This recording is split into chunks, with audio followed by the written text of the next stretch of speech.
चलिए, good morning बच्चों। दो वीडियो आपने देखा है ना, और तुलना कर रहे हैं कथाकार कि देखिए ब्रिटिशों में भी बहुत सारे अच्छे अच्छे गुण हैं, उसको आपने क्यों नहीं सीखा? ये चाय कॉफी शराब अंग्रेजी क्यों सीख ली? अभी और भी देखिएगा तो बड़ा आश्चर्य होगा। चलिए आगे बढ़ते हैं अगले पैराग्राफ में। उधर हमारी भारत की कुल लक्ष्मी, हम लोगों ने क्या नाम दिया महिलाओं को? लक्ष्मी। ठीक है, नाम दिया, बहुत अच्छी बात है। और क्या किया? घर में मूर्ति बना के बिठा दिया। और क्या बोलते, ये हमारी कुल लक्ष्मी है। जैसे लक्ष्मी माँ को मूर्ति बनाकर बैठा देते हैं, उसे बैठे हो, घर में ही रहो, कुछ मत करना, सिर्फ झाड़ू लगाना, पोछा लगाना, खाना, और कुछ मत करना। उसी पर उपहास है, व्यंग है। उधर हमारी भारत की कुल लक्ष्मी सड़क के बिल्कुल किनारे, यानी बीच में कौन चलता है? बोल्ड व्यक्ति। किनारे किनारे चल रही है। और भी क्या? दामन बचाती, मतलब लहंगा समेटी हुई हाथ में, दोनों हाथ में, एक हाथ में साड़ी का पल्लू पकड़े है तो कोई लहंगा पकड़े। क्यों? उस सड़क को साफ करती जा रही है ना, चलने में दिक्कत होगी। संभालती हुई, साड़ी की कई तहों में सिमट सिमट कर, मतलब इतना लपेटे हुए है, तो साड़ी है, ऊपर से दुपट्टा है, ऊपर से चादर है, क्या क्या लपेटे हुए, सिमट सिमट कर, भी डरते हुए धीरे धीरे, कहीं कोई सट ना जाए, कहीं से कुछ हो ना जाए, किनारे न कर जाए, इतनी डरी हुई। लोक लाज, कोई देख ना ले। स्त्रीत्व, यानी यही तो स्त्री का गुण है, यानी गलत समझा दिया गया। और भारतीय गरिमा, इसी में लोग गर्व महसूस करते हैं। आदर्श, यही हमारा लक्ष्य है, यही हमारा जीवन है, यही हमारा कल्चर है। अपने परिवेष्टनों में छिपाकर, यानी परिवेष्टनों मतलब दुनिया भर का कपड़ा लादे हुए 5 किलो का, सहमी सहमी, डरती डरती, धरती में आंख गड़ा है, ऊपर सामने देख भी नहीं रहे कि कौन आएगा नहीं आएगा, कौन नजर पड़ जाएगी, पापा की तो भैंसुर की तो बड़ों की तो छोटों की, कौन कौन देखेगा तो क्या कहेगा, कि जिन्हें कुल लक्ष्मी माना घर में बैठा वो बाहर निकल गई। कदम कदम बढ़ रही थी, धीरे धीरे डरती हुई, धरती को देखती हुई, सामने भी नहीं देख पा रही थी, गिरेगी नहीं। घूंघट देखो ना, 2 किलोमीटर का घूंघट लगा के जाएगी। और उधर अब तो ये हो गई पिता का उदाहरण, आम व्यक्ति का उदाहरण, माता श्री का उदाहरण, कुल लक्ष्मी। अब आइए थोड़ा युवकों का देख लीजिए, जिसे विवेकानंद ने कहा कि भारत की या नहीं किसी राष्ट्र की असली शक्ति युवाओं में निहित होती है, यंग मैन, यानी तुम लोगों में। अब ये यंग मैन क्या कर रहे हैं? अपनी ताकत का उपयोग, अपनी शक्ति का उपयोग, अपनी क्षमता का उपयोग कहां कर रहे हैं? जरा देखिए। इसके साथ ही भारतीयता का एक और नमूना था, यानी शो पीस, सैंपल। क्या? अपने कालेपन को खुरच खुरच कर बहा देने की इच्छा। मैं काला हूं ना, ब्रिटिश कितना गोरा है, मेरे में सबसे बड़ी घिनौनी आदत है अपने को बुरा समझकर दूसरों के तरह बनने में की परेशानी। पागल हो जाते हैं, वो गोरा है मैं काला क्यों? अरे सफेद पेंट लगा ले, लगाते भी हैं।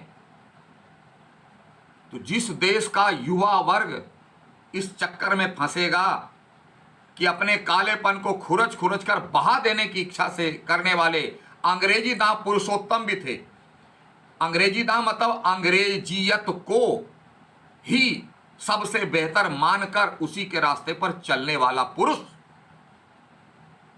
अंग्रेजी नहीं बोलेंगे तो कैसे होगा? अंग्रेजी बोलने वाला इंसान है, और बंगला हिंदी बोलने वाला क्या हैवान है? गोरा है तो भगवान है, या काले है तो क्या है? शैतान है। ये पागलपन। अब बोलते हैं हम शिक्षित हैं, I am educated, I belong from A royal family. What is called royal family and educated? सुनिए जैनेन्द्र की बात। जो नेटिवों को देखकर, यानी अपने भारतीय भाई बहनों को देखकर मुंह फेर लेते थे, अपनों से घृणा, अपने भारतीय भाई बहन से घृणा, और जो विदेशी अंग्रेज उससे इतना प्यार। अंग्रेजी बोलने पर उतावले हैं, अपने आप को गोरा बनाने के लिए उतावले हैं। आज भी तो लोग करते हैं, हेयर को स्टाइल बनाने के लिए 25,000 20,000 देते हैं। गोरेपन की क्रीम की फैक्ट्री खोल दो ना, अरबों रुपया कमाओगे। और अंग्रेज को देखकर आंखें बिछा देते थे, मतलब एकदम yes sir, bloody Indian, thank you sir. ऐसे करने वाले लोग बहुत हैं। क्यों? नेटी मतलब हमारे भारतीयों को देखकर घृणा करते हैं, और अंग्रेज अगर गाली भी देता है तो बोलते हैं थैंक यू सर। चापलूसी करने में इतने आगे आप लोग। आंखें बिछा देते थे और दुम हिलाने लगते थे, सर बोलिए जूता पॉलिश करें कि पानी ला दें। ये कहां से ऐसा, जिस भारत का इतिहास स्वर्ग के समान रहा, आसमान से ऊंचा रहा, ये क्या हो गया? जैसे वे अकड़ कर चलते थे वैसे वे अकड़ कर चलते थे, मानो मातृभूमि को इसी अकड़ के साथ कुचल कर चलने का उन्हें अधिकार मिल गया। और उस पर भी गर्व महसूस करते हैं, मैं नौकरी मिली है, मुझे नौकरी करता हूं। कौन सी नौकरी मिली है? जूता पॉलिश करने की नौकरी मिली है, इस पर गर्व करते हो और उस पर भी शान से चलते हो सड़क पर। वही कह रहा है, अकड़ कर चलते थे, मानो भारत भूमि को, यानी भारत की धरती को इस अकड़ के साथ कुचलने का अधिकार तुमको किसने दिया?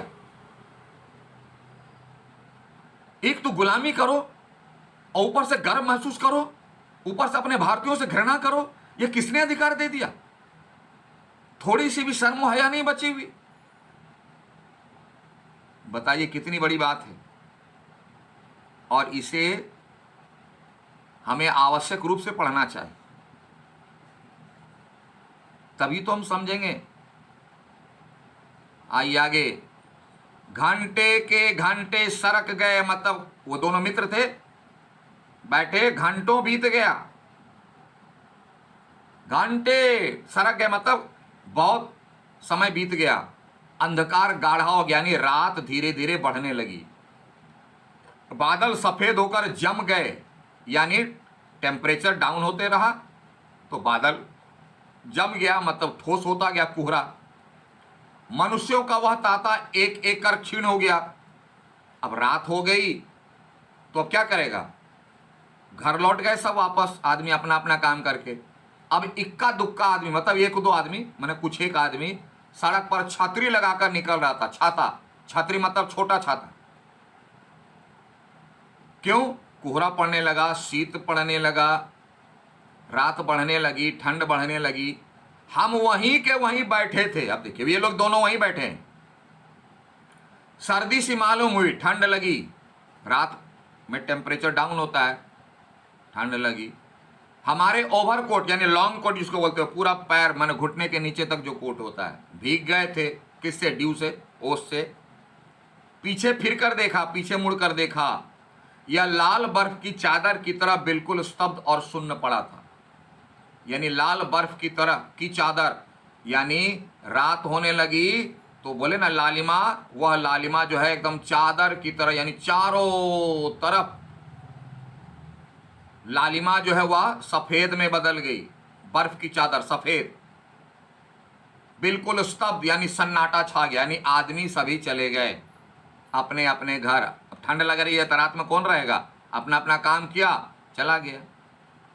ये लोग दो जनाब बैठे हुए हैं। अब देखिए बैठे हुए तो क्या होता है, आगे देखिए। सब सन्नाटा था, यानी सन्नाटा मतलब कोई भी आदमी, कोई भी चहल पहल नहीं, शांत। तल्ली लाल की बिजली की रोशनियां, अब जो है लाइट जल गया। तल्ली लाल है, तल्ली ताल मतलब तालाब में देखो चारों तरफ जो है पार्किंग जहाँ होती है ना, चारों तरफ लाइटिंग रहती है। लाइट जल गया, अंधेरा हो गया, लाइट जल गया है।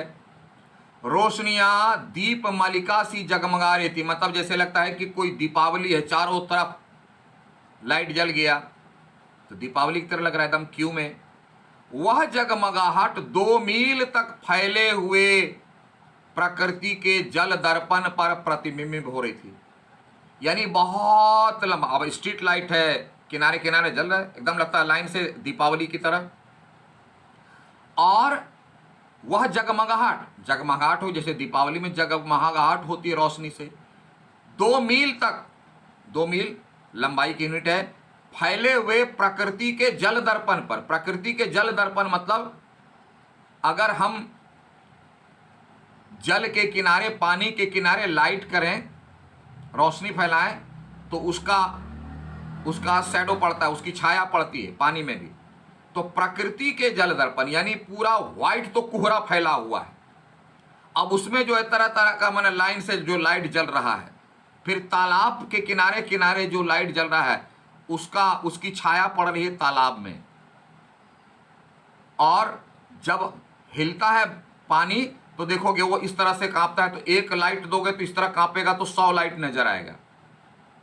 वही कह रहा, प्रतिबिंबों को 100 गुना मैंने 100 टाइम्स, 1000 गुना, मैंने कितना है पता नहीं, 100 गुना 1000 गुना उनके प्रकाश को मानो एकत्र कर पूंजीभूत यानी जमा करके, पूंजीभूत यानी पॉइंटेड एक जगह करके व्याप्त कराता है, लाया फिर फैलाया।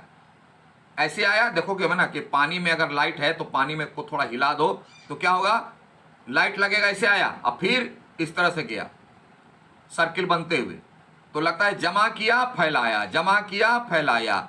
वह सीन देखने में बहुत सुंदर लगता है। पहाड़ों के सिर पर रोशनाइयां तारों सी जान पड़ती थी। रोशनाइयां मतलब लाइटिंग। हिली एरिया है नैनीताल, पहाड़ पर घर है, तो जो भी हिल एरिया में देखे होगे रात का समय में देखो एकदम पहाड़ पर जो घरों में जो लाइट जलता है, लगता है कि तारे जो हैं आकाश के तारे नीचे उतर गए, लगता है आकाश ही धरती पर आ गया, क्योंकि घरों का लाइट दूर से जो तारे के समान लगते हैं। और हिली एरिया अंधेरा, तो ये कह रहे पहाड़ों के सिर पर की रोशनियां तारों से जान पड़ती थी, जिसे लगता था आकाश ही नीचे उतर आया। हमारे देखते देखते एक घने पर्दे ने आकर इन सबको ढक दिया। यानी देखते देखते यानी समय बीत गया, पूरी रात हो गई, घर के लोग सो गए, रोशनियां बंद हो गई, रोशनियां मानो मर गई, मतलब रोशनी बुझा करके लोग सो गए। कितनी रात तक जगे रहेंगे। जगमगाहट लुप्त हो गई, यानी पूरी रात हो गई, सब अपने घरों की रोशनी बुझाकर सो गए, तो रोशनियां खत्म हो गई। वे काले काले भूत से पहाड़ भी इस सफेद पर्दे के पीछे छिप गए। यानी अब चारों तरफ जो है बादल का कोहरा छा गया, व्हाइट, कालापन खत्म हो गया। पास की वस्तु भी ना दिखने लगी, हाथ को ऐसे देखते थे तो हाथ दिखाई नहीं दे रहा है, इतना अंधेरा छा गया, मानो यह घनीभूत प्रलय था। यानी इतने अंधकार का प्रलय, जैसे जल प्रलय होता है तो पानी इतना आ जाता है कि आदमी का जीवन मौत में बदल जाता है, चारों तरफ पानी ही पानी। उसी तरह घनीभूत प्रलय मतलब चारों तरफ अंधेरा ही अंधेरा, बिल्कुल घना अंधेरा। अब ऐसे में ये दो जनाब बैठे हुए, सब कुछ इस घनी गहरी सफेदी में दब गया। बादल कोहरा दब गया, मतलब कुछ भी अब दिखाई नहीं दे रहा है, बिल्कुल व्हाइट, खत्म, कुछ भी दिखाई नहीं दे रहा है।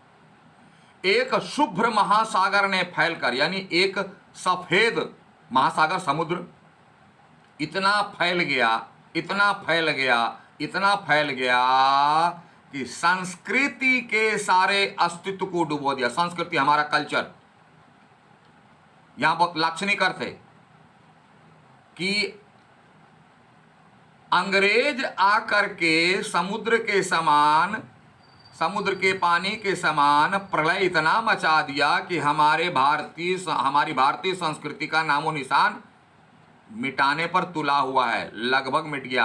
अभी देखिए ना, मॉडर्न अंग्रेज का फॉलो कितना करते हैं हम लोग, वेस्टर्न कल्चर को फॉलो कितना करते हैं, और अपने कल्चर का नामो निशान नहीं। उसका संकेत है कि संस्कृति के सारे अस्तित्व को डुबो दिया। हालांकि पूरा डूबा नहीं, डुबाने का प्रयास किया गया, ऊपर नीचे चारों तरफ वह निर्भेद्य, यानी उसे कोई दूर नहीं कर सकता, इस तरह का माहौल बना दिया। सफेद शून्यता ही फैल गई, सफेद तो लेकिन शून्यता मतलब उसका रियल में कुछ नहीं, शांत अंग्रेजियत को फैला दी। दिमाग का गुलाम बना दिया। एक शब्द अंग्रेजी बोल दो या तो पीछे मुड़ करके लोग देख लें कितना बड़ा विद्वान है। अब बांग्ला बोलो, हिंदी बोलो तो बोले देहाती है। ये हमारी मानसिकता बना दी है, जिसमें हमारी संस्कृति खो गई। ठीक है, आगे अब जो है इस माहौल में, ऐसी परिस्थितियों में अब कहानी का प्रारंभ होता है। बैकग्राउंड इसलिए कि परिस्थितियों को समझिए। ब्रिटिश के पिताश्री को, माताश्री को, है ना, ग्रह लक्ष्मी को, और हमारे यहाँ के पिताश्री वगैरह वगैरह को कंपैरिजन दिखा दिया, हमारी मानसिकता दिखा दी। और अब इसी मानसिकता के बीच अब कहानी का बीजवपन होता है, कहानी प्रारंभ होता है, जिसे हम लोग अगले क्लास में देखेंगे। तब तक के लिए thank you, have a nice day.